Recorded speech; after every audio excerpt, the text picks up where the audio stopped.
ಎಲ್ಲರಿಗೂ ನಮಸ್ಕಾರ. Welcome back to my channel. ಇವತ್ತು ಬೀಟ್ರೂಟ್ ಪರಾಟ ಮಾಡ್ಕೊಳ್ತಾ ಇದ್ದೀನಿ. ಇದು ಮಕ್ಕಳು ಲಂಚ್ ಬಾಕ್ಸ್ ಹಾಕೋಕ್ಕೆ ತುಂಬ ಚೆನ್ನಾಗಿರುತ್ತೆ. ಮಕ್ಕಳು ಇಷ್ಟಪಟ್ಟು ತಿನ್ನುವಂಥ ಒಂದು ಪರಾಟ ಇದು. ಸ್ವೀಟಾಗಿರುತ್ತೆ ಅಂಥೇಳಿ. ಇದಕ್ಕೆ ನೋಡಿ, ಒಂದು ಬೀಟ್ರೂಟ್ ತೊಗೊಂಡಿದ್ದೀನಿ, ಒಂದು ಸಣ್ಣ ಈರುಳ್ಳಿ ಕಟ್ ಮಾಡಿ ಇಟ್ಕೊಂಡಿದ್ದೀನಿ, ಸ್ವಲ್ಪ ಉಪ್ಪು, ಕೊತ್ತಂಬರಿ ಸೊಪ್ಪು, ಧನಿಯಾ ಪೌಡ್ರು, ಗರಂ ಮಸಾಲ, ಒಂಚೂರು ಕೆಂಪು ಮೆಣಸಿನ ಪುಡಿ. ಖಾರನ ಮಕ್ಕಳಿಗೆ ಇದನ್ನು ನೋಡಿಕೊಂಡು ನೀವು ಹಿಂದೆ ಮುಂದೆ ಮಾಡ್ಕೊಳ್ಬೋದು.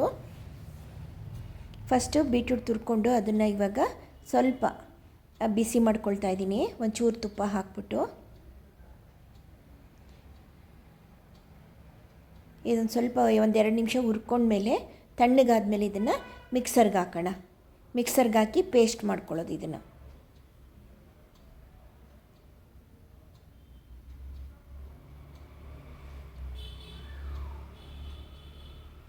ಒಂದೆರಡು ನಿಮಿಷ ಚೆನ್ನಾಗಿ ಇದು ಮಾಡ್ಕೋಬೇಕು, ಅದನ್ನು ಹುರ್ಕೋಬೇಕು. ಅದನ್ನು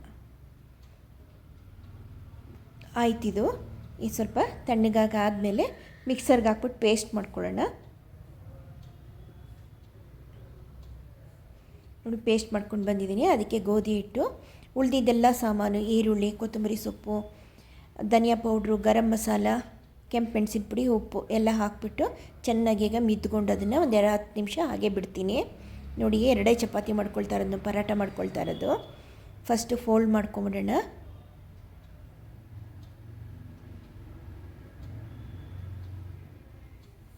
ಹಂಚು ಕೂಡ ಕಾಯಕ್ಕಿಟ್ಟಿದ್ದೀನಿ. ಈಗ ಹರ್ಕೊಂಡಿದ್ದೀನಿ ಅದನ್ನೆಲ್ಲ ತೋಡಲ್ಲಿ. ತುಂಬ ತೆಳ್ಳಗೂ ಇರಬಾರ್ದು, ದಪ್ಪನೂ ಇರಬಾರ್ದು. ಅದು ತುಪ್ಪದ ಜೊತೆಗೆ, ಬೆಣ್ಣೆ ಜೊತೆಗೆ ತುಂಬ ಚೆನ್ನಾಗಿರುತ್ತಿದ್ದು. ಇಲ್ಲ ಮೊಸರು, ಚಾಟ್ ಮಸಾಲ ಹಾಕ್ಕೊಂಡು ತಿನ್ನೋಕ್ಕೂ ಕೂಡ, ಮೊಸರು ಒಳಗಡೆ ಚಾಟ್ ಮಸಾಲ ಹಾಕ್ಕೊಂಡು ಅದನ್ನು ಹೆಜ್ಕೊಂಡು ತಿನ್ನೋಕ್ಕೂ ಕೂಡ ತುಂಬ ಚೆನ್ನಾಗಿರುತ್ತೆ ಈ ಪರಾಟದ ಜೊತೆ.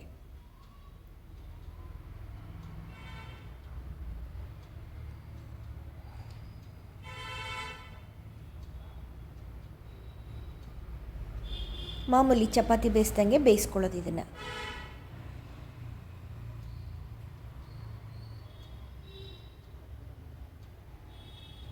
ನೋಡಿ, ಆಗ್ತಾ ಬಂತು.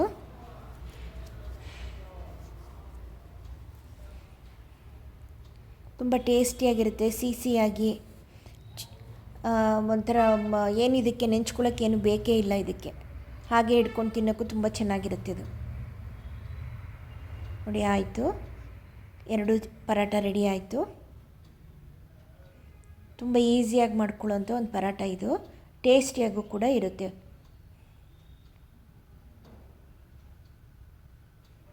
ಇಷ್ಟ ಆದರೆ ನೀವು ಕೂಡ ಟ್ರೈ ಮಾಡಿ. ಓಕೆನಾ? Thank you.